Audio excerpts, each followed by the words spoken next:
Hello प्यारे बच्चों, कैसे हैं आप लोग। स्वागत है आपका आपकी हिंदी ऑनलाइन क्लास में। बच्चों, आज हम पढ़ेंगे हिंदी व्याकरण का पाठ 10 कारक। इन चित्रों को देखिए तथा वाक्यों को ध्यानपूर्वक पढ़िए। मोहन ने आम खाया, हरीश गाय को चारा डालता है। इन वाक्यों में आए शब्द ने तथा को ऐसे शब्द हैं जो वाक्यों में अन्य शब्दों से संबंध स्थापित करने में मदद कर रहे हैं। ये शब्द परसर्ग या कारक चिन्ह कहलाते हैं। अब देखिए, जैसे कि मोहन आम खाया, ये वाक्य क्या है? अधूरा लग रहा है ना। मोहन ने आम खाया, तो ये दो वाक्यों को जोड़ने का काम क्या कर रहा है? ने कर रहा है। हरीश गाय को चारा डालता है, हरीश गाय चारा डालता है, क्या है? वाक्य गलत लग रहा है। अब इसमें लिखा गया है को, तो ये क्या है? वाक्य पूरा हो चुका है। वाक्य में आए हुए संज्ञा या सर्वनाम शब्दों का उस वाक्य की क्रिया से जो संबंध होता है उसे कारक कहते हैं। अब देखिए, संज्ञा क्या है? नाम, और सर्वनाम क्या है? जो उसकी जगह पे प्रयोग किए जाते हैं शब्द। और क्रिया क्या है? खाया, है ना। काम हो रहा है ना, इसमें खाने का काम हो रहा है। अब इन सब का जो संबंध बता रहा है उसे कारक कहते हैं। मोहन ने आम खाया, ने क्या है? कारक है। को, इस वाक्य में क्या है? को क्या है? कारक है।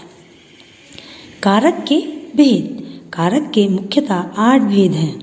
यहाँ पे दिए गए हैं कारक के भेद: कर्ता, कर्म, करण, संप्रदान, अपादान, संबंध, अधिकरण, संबोधन। ये क्या है? कारक के भेद हैं। और ये क्या है? कारक के चिन्ह। और इसको हम कैसे पढ़ेंगे? कर्ता ने कर्म को करण से के द्वारा संप्रदान के लिए अपादान से संबंध का की के अधिकरण में पर संबोधन पुकारना। अब इसको हम कविता के रूप में पढ़ेंगे तो ये हमें जल्दी याद हो जाएगी। कर्ता ने कर्म को करण से के द्वारा संप्रदान के लिए आपादान से संबंध का की के अधिकरण में पर संबोधन पुकारना। अब कारक चिन्ह क्या है? ने, को, से के द्वारा, के लिए, से, का, की, के, रा, री, रे, में, पर पुकारना। अब हम पढ़ेंगे कर्ता कारक। कर्ता का अर्थ है करने वाला। जो क्रिया करता है उसे कर्ता कारक कहा जाता है। कर्ता कारक का चिन्ह है ने, जो कभी कर्ता के साथ प्रयुक्त होता है और कभी नहीं होता है। जैसे यहाँ पे दिया गया है राकेश ने आम खाया, कारक चिन्ह क्या है? ने। मोहन पढ़ता है, कारक चिन्ह नहीं है, इसमें कोई भी कारक चिन्ह नहीं लगा है। उसने मुझे बुलाया, कारक चिन्ह है ने। आप इसको समझने की कोशिश कीजिए। कर्म कारक सकर्मक क्रियापद वाले वाक्यों में क्रिया का फल जिस पद पर पड़ता है उसे कर्म कारक कहते हैं। इसका कारक चिन्ह को है। जैसे कि वर्णिका को बुलाओ, किताबों को थैले में रख दो, माँ बच्चे को समझाती है। इसमें इसका कर्म कारक चिन्ह क्या है? को है। करण कारक संज्ञा या सर्वनाम के जिस रूप से क्रिया के साधन का बोध होता है करण कारक कहते हैं। इस कारक के चिन्ह से द्वारा या के द्वारा है। जैसे हम रेलगाड़ी द्वारा राजस्थान गए थे, यह खबर मुझे तार द्वारा मिली, जिनकी कलम से लिख रही है। अब देखिए यहाँ पे द्वारा, द्वारा और से, ये क्या है? करण कारक के चिन्ह हैं।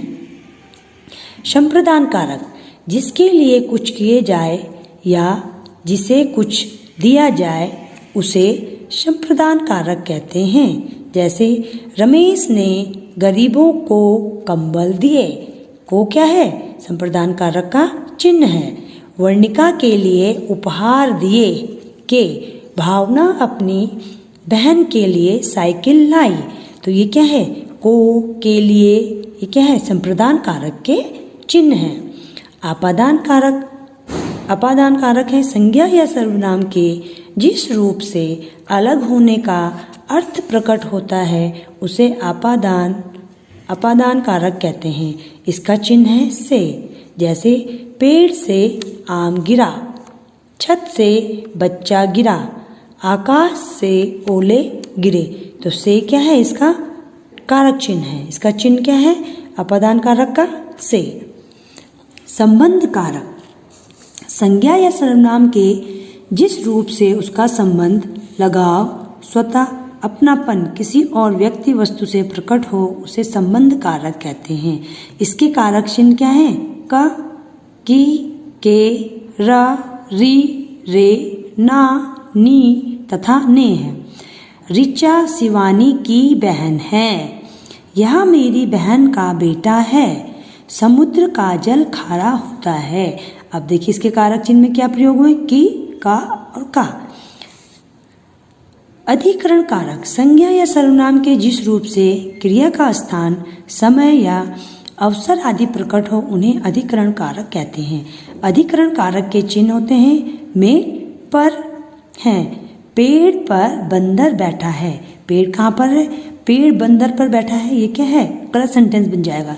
जब हम इस पर इसका जो अधिकरण कारक का चिन्ह है पर उसको लगाएंगे तो ये क्या है? वाक्य सही और पूर्ण होगा। पेड़ पर बंदर बैठा है।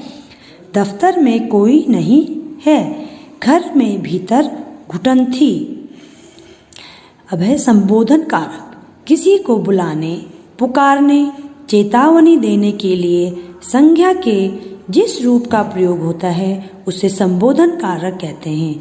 इन शब्दों का वाक्य की क्रिया या अन्य शब्दों से कोई संबंध नहीं होता। इसमें संबोधन का चिन्ह का प्रयोग किया जाता है। ये क्या है? इसमें बोलने में इसका कुछ थोड़ा सा फर्क नहीं पड़ता। जब हम इसको लिखते हैं सेंटेंस को, वाक्य को, तब हम ये चिन्ह लगाते हैं। ए लड़की इधर सुनो। हे प्रभु मेरी प्रार्थना सुन लो। शालिनी तेज मत दौड़ो। यह है संबोधन करने का, उनको बोलने का तरीका। तो अभी आपने क्या पढ़े? कारक और कारक के चिन्ह। सब बच्चे इसे ध्यान से पढ़ने की कोशिश करेंगे घर में। आज के लिए बस इतना ही। फिर मिलेंगे। धन्यवाद।